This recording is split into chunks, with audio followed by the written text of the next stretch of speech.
But as you saw on television last night, we had a big victory against a man that really is looking to destroy our country. He's the worst. He's the most corrupt, the most incompetent president in the history of our country. In that spirit, the Democrat Party should immediately stop weaponizing the justice system and labeling their political opponent as an enemy of democracy.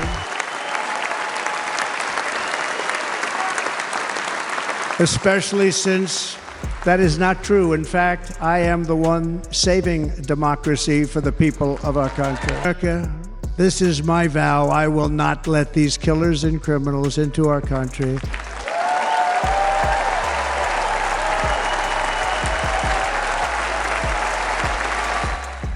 For too long, our nation has settled for too little. We settled for too little. It began with as intensely personal an account as any presidential nominee has ever delivered, a step-by-step retelling of his near-death experience. And as soon as that narrative ended, it became a Trump rally speech. The prepared text was delivered in a monotone worthy of a bus driver's announcement, interrupted by lengthy ad-lib riffs, jokes, shout-outs, and a litany of "never seen anything like it" and "like never before." Even after what for anyone would be a life-changing experience, Trump still remained Trump. Today, our cities are flooded with illegal aliens. Americans are being squeezed out of the labor force and their jobs are taken. And by the way, you know who's taking the jobs that are created? 107% of those jobs are taken by illegal aliens. The Republican presidential nominee warned that countries holding American hostages will pay a very big price if they are not released, as he accepted the GOP presidential nomination on Thursday at the Republican National Convention. To the entire world, I tell you this: we want our hostages back, and they better be back before I assume office, or you will be paying a very big price, Trump warned in his speech. Trump did not specify which hostages he was referring to.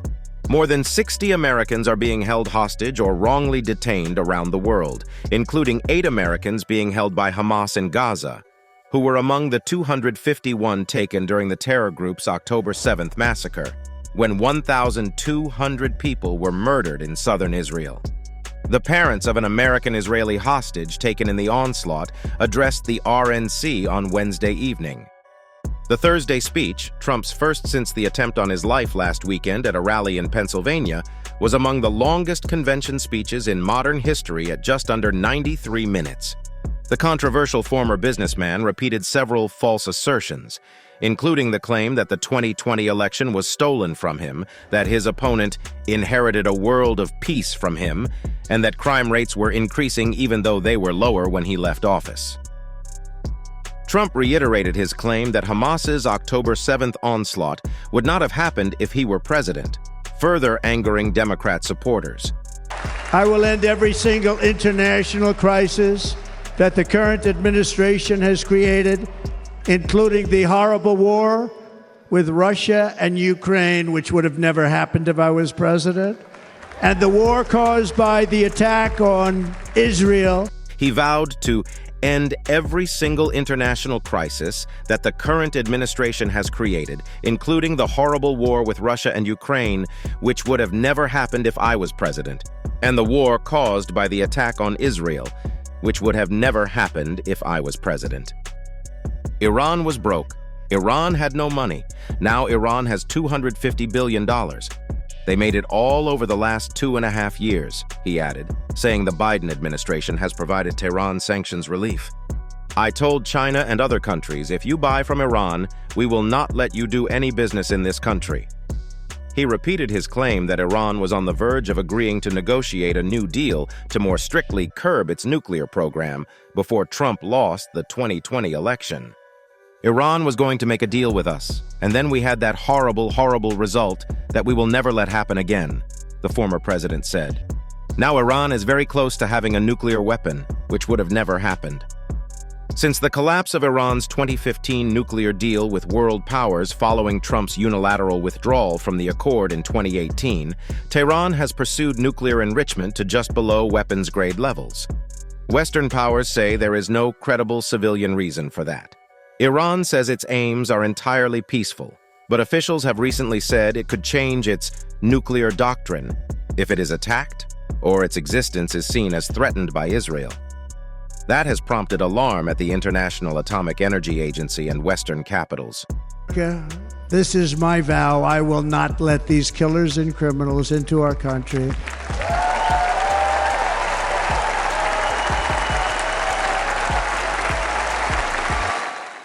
For too long, our nation has settled for too little. We settled for too little. Trump again pledged to build an Iron Dome missile defense system for the United States akin to the one Israel has. Israel has an Iron Dome. They have a missile defense system. 342 missiles were shot into Israel, and only one got through a little bit, Trump said in an apparent reference to Iran's unprecedented drone and missile attack on Israel in April. Why should other countries have this and we don't? No, we're going to build an Iron Dome over our country, and we're going to be sure that nothing can come and harm our people, he added. It was not clear what threat Trump was trying to thwart, as Iron Dome is only capable of intercepting short-range rockets, not a danger the U.S. has ever faced along its borders. Before embracing his usual element, the former president struck an unusually conciliatory tone during the speech's opening moments when he formally accepted the party's presidential nomination. But he swiftly pivoted to well-worn attacks on the Biden administration, which he said was destroying the country. He claimed without evidence that his criminal indictments are part of a Democratic conspiracy, warned that Biden would usher in World War III, and described an invasion of migrants over the southern border. As he has done throughout his political career, Trump argued that only he can save a dwindling nation from certain doom. The address marked the climax and conclusion of a massive 4-day Republican pep rally that drew thousands of conservative activists and elected officials to swing state Wisconsin as voters weigh an election that currently features two deeply unpopular candidates. Meanwhile, the Biden camp reminded Trump of his past misdoings. Tonight, Donald Trump rambled on for well over an hour and failed to mention Project 2025 even once, the Biden-Harris campaign said in a statement, referencing a collection of policy proposals by conservative activists to consolidate power in Trump's hands if he wins office. The campaign slammed Trump for failing to mention his role in the U.S. Supreme Court's overturning of the constitutionally protected right to abortion, the January 6, 2021, Capitol riot, and for policies that destroyed our economy. President Biden is running on a different vision. He's running for an America where we defend democracy, not diminish it, the campaign said. Think about this. This man's running for president of the United States. He's fighting for the future of this country, and he's concerned about interrupting my family trip. That's the President Trump that I know, a man who truly cares about people. The GOP convention's program of speakers reflected the nominee's background as a reality television star. The primetime list featured mixed martial arts executive Dana White, the rapper and singer Kid Rock, and the pro wrestler Hulk Hogan, who fired up the crowd by tearing his top off to reveal a sleeveless red Trump campaign shirt. His entrance was befitting of a TV star or a pro wrestler.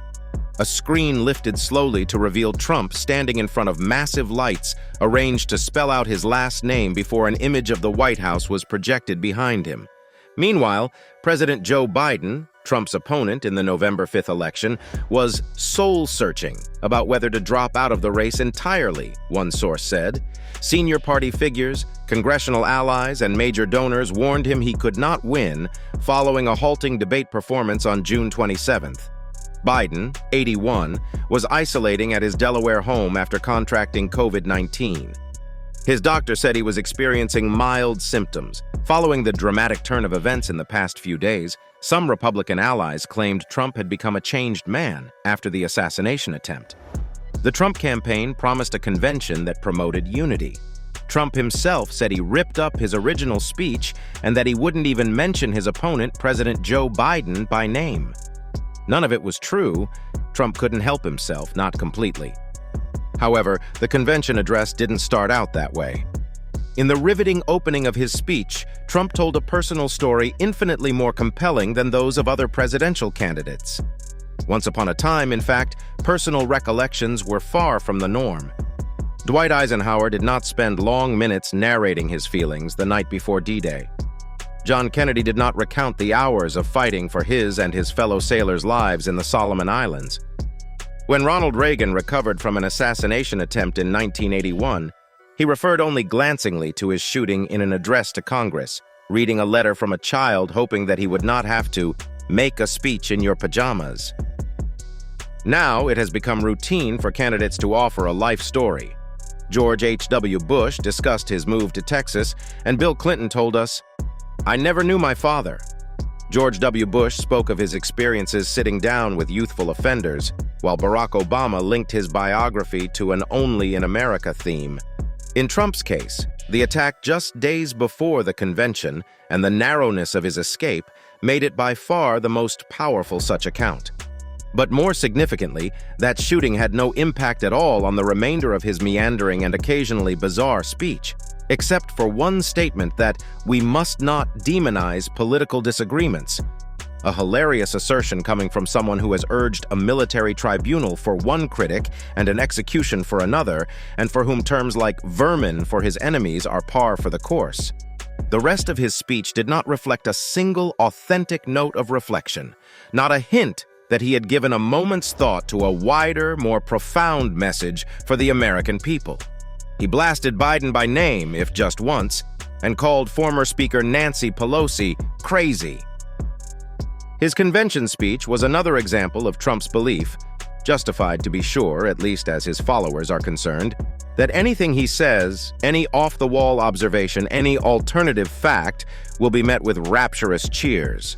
This was true for both the hits from previous campaigns, like his assault on other nations as grifters and plunderers, as well as more recent messages like his demand to end the criminal cases against him. He is delighted to recount poll numbers, conversations with a waitress who explained that tips are not given in cash anymore, and anything that redounds to the self-image of the smartest man in the world. The speech, all 90-plus minutes of it, was a lesson to all the talking heads who were seeing in Trump's demeanor a sense of humility, serenity, and a newfound sense of life's meaning.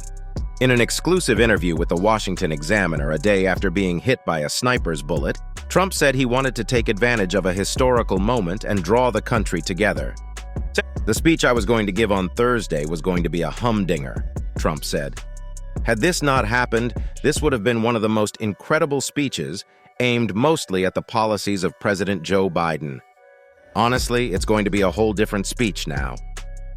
He has switched, he said, from planning to excite his voter base to one that demonstrates his belief that the attack on him at a rally in Pennsylvania had changed the election campaign entirely. Both Republicans and Democrats have acknowledged this in the aftermath of last Saturday's shocking incident. Trump said people all across the country from different walks of life and different political views have called him, and he noted that he was saved from death because he turned from the crowd to look at a screen showing data he was using in his speech. "That reality is just setting in," he said. "I rarely look away from the crowd. Had I not done that at that moment, well, we would not be talking today, would we?" Talking as he boarded his plane in Bedminster, New Jersey for Milwaukee, where the Republican National Convention was held, Trump said his speech would meet the moment that history demands. "It is a chance to bring the country together. I was given that chance," he said. But when that time reached, he quickly morphed into his old self, angering millions of Democrats. Early Sunday morning following the shooting, Trump posted on Truth Social that it was God alone who prevented the unthinkable from happening, and that he would fear not. Again, talking to the Washington Examiner, he invoked God for his deliverance. The former president hailed Cory Comparatore, the retired fire chief who was shot and killed at the rally, and two other supporters, David Dutch and James Copenhaver, who were wounded and are recovering at a local hospital in stable condition.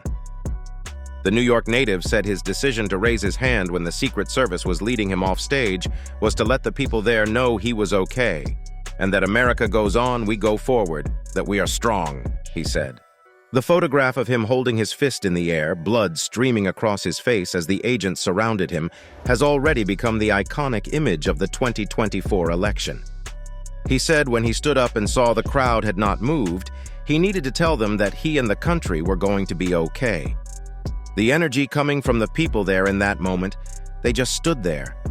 It's hard to describe what that felt like, but I knew the world was looking. I knew that history would judge this, and I knew I had to let them know we are okay. In short, it was a do-no-harm convention for a party feeling confident but cautious as Democrats implode over whether to ditch Biden. But Trump, of course, blew all that up with his grievances and lies. When the divine demagogue finally rapped, his family joined him on stage as thousands of gold, red, white, and blue balloons descended. A singer performed Nessun Dorma from Giacomo Puccini's opera Turandot. None shall sleep, indeed. November is around the corner, and we are all waiting. And that's it from us today. Until next time, thank you for watching.